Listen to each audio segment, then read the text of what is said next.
의사 환자가 신뢰가 깨지고 그것 때문에 소송이 두렵고 그러니까 작은 확률의 부작용에도 검사를 막 남발하게 되고 이게 제일 큰 원인이라고 생각합니다.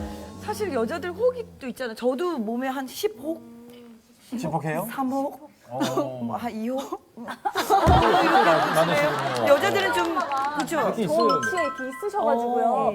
이거 보라고 하면서 막 엉엉 우시는 거예요. 너무 마음이 아파가지고 제가 냉장고 사드리고 이거 보라고 여기 혹이 있대 이러면서 제가 세탁기 사드리고 여자들은 한 그걸 안 예. 떼시면서 이거 보라고 하시는 건데 혹 하나마다 가전제품 하나씩. 그러면 슬슬 하든지 왜냐면 병원에서 6개월 있다 오세요. 뭐 또 6개월 있다 맞아, 이러니까. 갈고만 있으면서 이거 보라고 그게 괜찮은 거구나. 그래서 검진센터에서 한꺼번에 검사하시는 것도 물론 좋지만 만약에 가족력이 있거나 특별히 본인이 안 좋다고 생각하는 부위가 있으시면은 주치의를 한 분 두시고 전문적인 데서 검사를 받으시는 것도 좋다고 생각합니다. 동네 내과나 이런. 예. 자, 누굽니까? 오늘 내일 하시는데 냉정한 판단 능사다냐?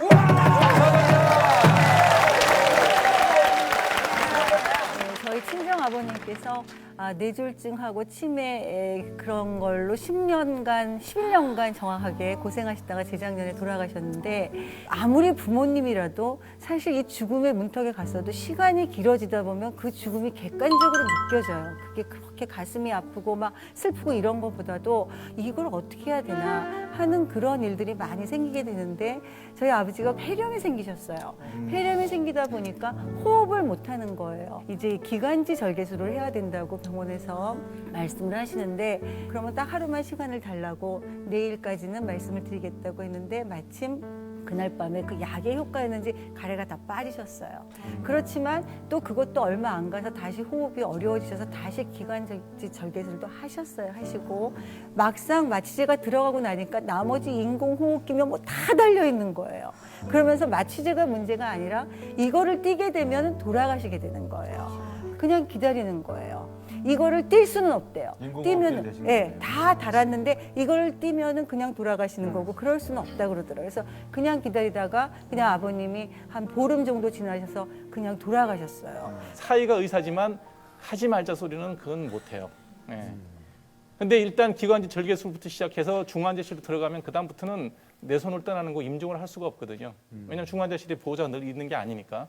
그렇지만 안 하겠다는 얘기도 못 하는 거예요. 그렇죠. 예. 치매고 뇌졸중에 뭐 의식 없는 상태라 하더라도 심폐 기능은 살려놓는 게 의사지 뭐 그걸 포기하지는 않거든요. 어느 병원이든. 또 하나 제가 지적하고 싶은 것은 이제 첨단 치료 네. 이런 것도 좀 지적을 하고 싶어요. 그러니까 유명 대학병원에 가면 뭐 로봇 수술하자, 유전자 치료하자, 뭐 줄기세포 치료 있다, 뭐 첨단 항암제 보험 안 되는 거 이런 거 막 권유하거든요. 근데 과연 이런 방법들이 최선인가? 저는 아니라고 보는 거예요. 왜냐하면 지금 얘기한 이런 치료들이 약간 좋아진 거예요. 약간 좋아진 거.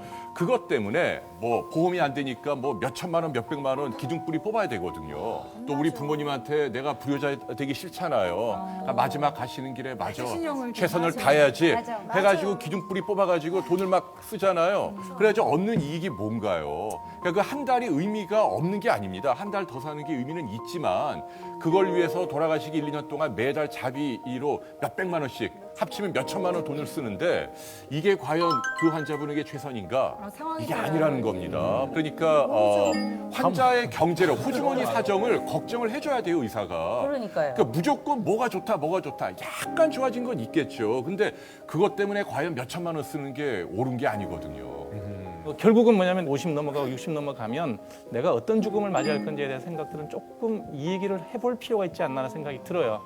우리가 늘 잘 사는 법에 대한 얘기는 하잖아요. 뭘 잘 먹고 잘 살까 이런 얘기는 늘 하지만 우리 되게 죽음을 얘기하는 거는 기분 나쁘게 얘기하잖아요. 왜 재수 없이 죽는 거 얘기하냐 이런 얘기를 하는데 건강할 때 내 의지가 정확하게 작용을 하고 있을 때 나는 어떤 상황이 되면 이렇게 기관지 삽입을 해서 가족들 얼굴도 못 본 채 중환자실에서 죽기는 싫다.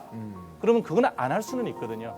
예. 먼저 이렇게 얘기를 해주셔야 되는데 저희들 입장에서 오늘 이런 얘기를 듣고 가서 제가 이런 얘기를 들었습니다.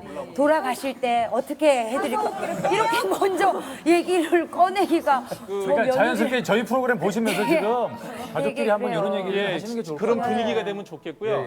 제가 엊그저께 제 친구이기도 하고 뭐 와이프의 친구이기도 하고 부부끼리 친구 친구인데 그 집 그 어른이 돌아가셨어요. 예. 돌아가